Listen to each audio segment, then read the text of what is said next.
ఆ రోజు జ్ఞాపకాలు చూసుకుంటే కట్టుబట్టలతో నేను బయలుదేరి వెళ్ళిన తర్వాత 30 రోజులు మళ్ళా ఎన్టీ రామారావు గారు ముఖ్యమంత్రి అయిన తర్వాతనే ఇంటికి వచ్చాం. నేను ఒక్కడనే కాదు, నాలాంటి వాళ్ళు కొన్ని లక్షల మంది త్యాగాలు చేశారు, జైళ్ళకి వెళ్ళారు, పోరాటాలు చేశారు. అంతిమంగా ఎమ్మెల్యేలు కూడా మీరు చూస్తే ఒక పట్టుదల, ఎట్టి పరిస్థితుల్లో ప్రజాస్వామ్యం కాపాడాలి, ఎన్టీ రామారావు గారికి న్యాయం జరగాలని పట్టుదలతో పోరాడారు. సాధించామని చెప్పి కూడా నేను మీకు తెలియజేస్తున్నా. ఓసారి బాధ ఆవేదన కలుగుతుంది. అదే సమయంలో మా అత్తగారికి అయితే క్యాన్సర్ కూడా ఉండేది. ఈయనకు హార్ట్ ఆపరేషన్ అయింది, ఆవిడకి క్యాన్సర్ ఉంది. ఆ తర్వాత ఈయన ముఖ్యమంత్రి అయిన తర్వాత ఆవిడ చనిపోయే పరిస్థితికి వచ్చారు. ఇది కుటుంబంలో ఒకసారి తలుచుకుంటే చాలా బాధ, ఆవేదన. అదే సమయంలో ఎన్టీ రామారావు గారి పట్టుదల చూస్తే తెలుగు జాతి, అందుకే ఎన్టీ రామారావు గారు చిరస్థాయిగా తెలుగు జాతి ఉన్నంత వరకు తెలుగువారి గుండెల్లో ఉండిపోతారు. అది ఆయన పోరాడినటువంటి పోరాట పటిమ.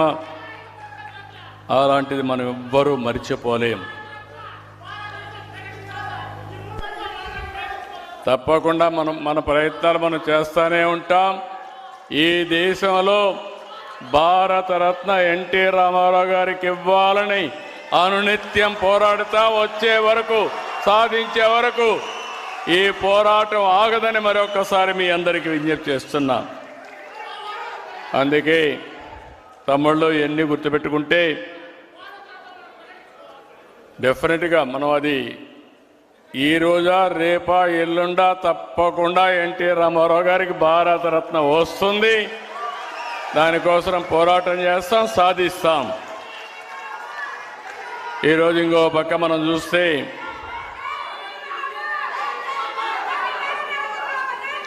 ఈరోజు మనందరం చూసినప్పుడు 41 సంవత్సరాలు పూర్తయింది.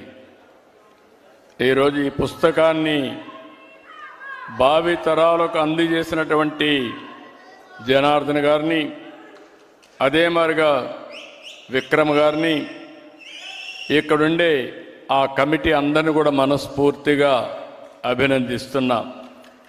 ఈరోజు మనం ఒక్కసారి చూసినప్పుడు ఇలాంటివి కొన్ని విషయాలు జరిగినప్పుడు మనకు అనిపిస్తుంది ఎన్టీ రామారావు గారు ఒక చరిత్ర, తెలుగుదేశం పార్టీ ఒక చరిత్ర, ఎన్టీఆర్ ఆశయాలు శాశ్వతంగా ఉంటాయి. అదే సమయంలో ఆయన ఇచ్చిన మాట మీరు చూస్తే అనేక సందర్భాల్లో చెప్పిన మాట మనందరి చెవుల్లో ఇంకా వినపడుతూ ఉంటుంది. ప్రజలే దేవుళ్ళు, సమాజమే దేవాలయం, పేదవాళ్లే దేవుళ్ళని చెప్పిన ఏకైక వ్యక్తి నందమూరి తారక రామారావు గారు. ఆయన సంక్షేమ కార్యక్రమాలు ప్రారంభించారు. ఈరోజు దేశమంతా అమలు చేసే పరిస్థితికి వచ్చింది. ఆయన నదుల అనుసంధానానికి శ్రీకారం చుట్టారు. ఈరోజు దేశం మొత్తం నదుల అనుసంధానం జరిగే పరిస్థితి వచ్చింది. ఆయన ఆ రోజు ఆడబిడ్డలకు ఆస్తిలో హక్కు ఇచ్చారు. ఈరోజు స్త్రీ శక్తి ద్వారా మా ఆడబిడ్డలకి ఉచిత ప్రయాణ సౌకర్యం కూడా మనం కల్పించుకున్నాం. నరేంద్ర మోడీ గారు, ఆ రోజు ఎన్టీ రామారావు గారు స్థానిక సంస్థల్లో 9% రిజర్వేషన్లు పెడితే ఈరోజు నరేంద్ర మోడీ గారి ఆధ్వర్యంలో ఆడబిడ్డలకు చట్టసభల్లో 33% రిజర్వేషన్లు వస్తున్నాయి. అంటే మనం చేసిన ప్రతి ఒక్క పాలసీ ఈరోజు దేశానికి ఆదర్శమైంది. భవిష్యత్తులో కూడా ఆదర్శంగా ఉంటాయని చెప్పి నేను మీకు తెలియజేస్తున్నా. ఈరోజు ఇంకొక విషయం కూడా మనం గుర్తుపెట్టుకోవాల్సిన అవసరం ఉంది. ఆ రోజు ఎన్టీ రామారావు గారు ప్రారంభించిన ఉద్యమం యాంటీ కాంగ్రెస్ ఉద్యమం. ఈరోజు మీరు చూస్తే దేశంలో ఉండే అన్ని రాజకీయ పార్టీలు కలిపాడు, ఉద్యమం చేశాడు, నేషనల్ ఫ్రంట్ పెట్టాడు. ఆయన చేసిన ఫౌండేషన్ చూస్తే ఈరోజు భారతదేశంలో ఎన్డీఏ ప్రభుత్వం సుస్థిరంగా ఉంటుంది. నరేంద్ర మోడీ గారు 11 సంవత్సరాలు పీఎం అయ్యారు. 11వ స్థానంలో ఉండే ఆర్థిక వ్యవస్థని 4వ స్థానానికి తెచ్చారు. రాబోయే రోజుల్లో ప్రపంచంలోనే భారతదేశం అగ్రస్థానం కాబోతుంది.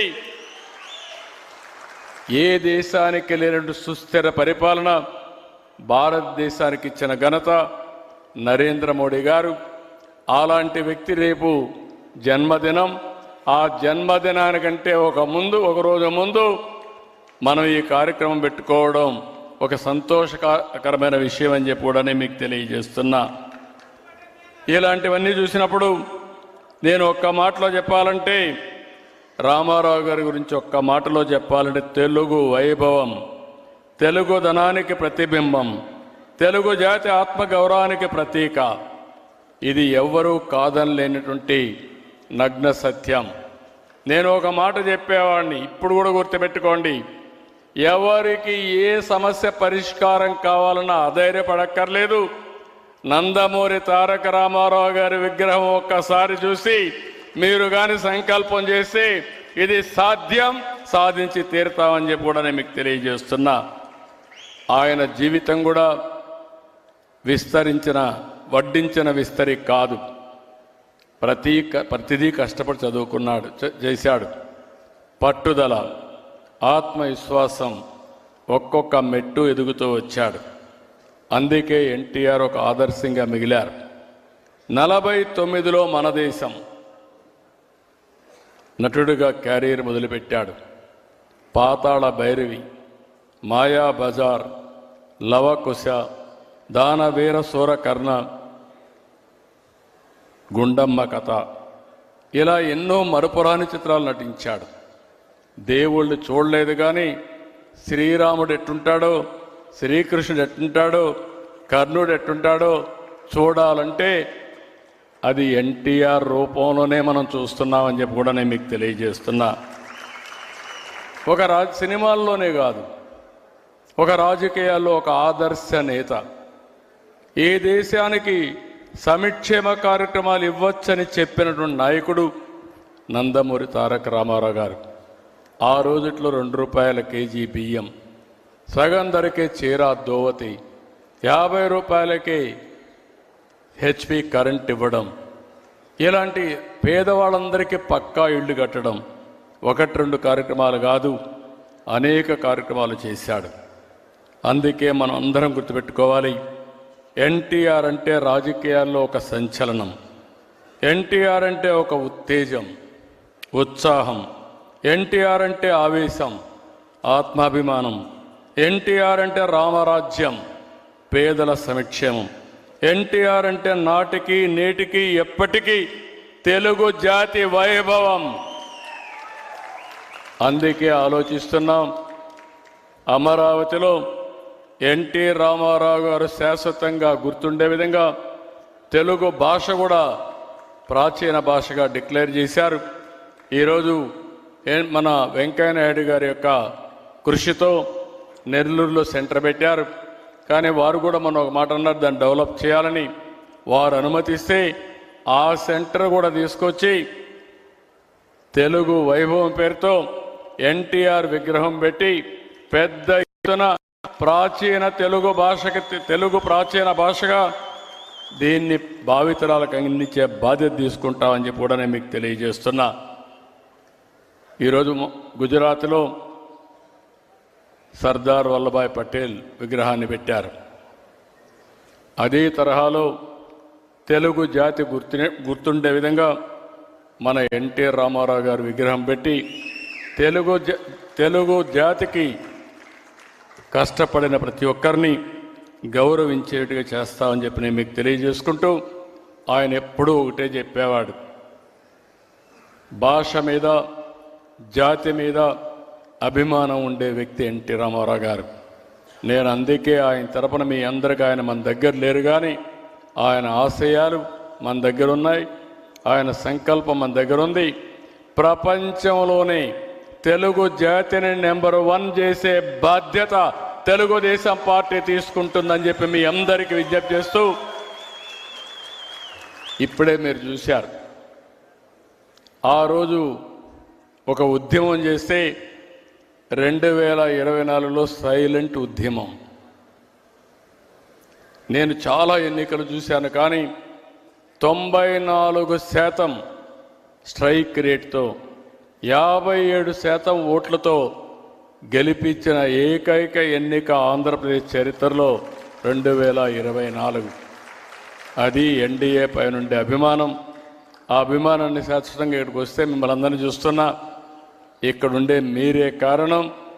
మీరందరూ సమిష్టిగా పనిచేసి అఖండ విజయాన్ని సాధించిన మిమ్మల్ని అందరినీ మరొక్కసారి మనస్ఫూర్తిగా అభినందిస్తూ, ఈరోజు మన నాయకుడిని మనం గుర్తుపెట్టుకుని మళ్ళీ భావితరాలకు అందించే విధంగా ఆయన చరిత్రని ముందుకు తీసుకుపోవాలని చెప్పి మిమ్మల్ని అందరినీ కోరుకుంటూ, ఈరోజు ఈ కార్యక్రమానికి ఇచ్చేసిన మిమ్మల్ని అందరినీ పేరు పేరున అభినందిస్తూ, ఈరోజు చాలామంది నాయకులు వచ్చారు, వాళ్ళందరికీ మనస్ఫూర్తిగా అభినందనలు.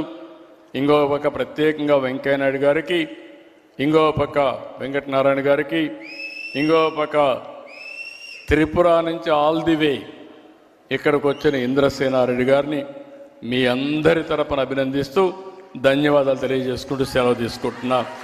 జై హింద్.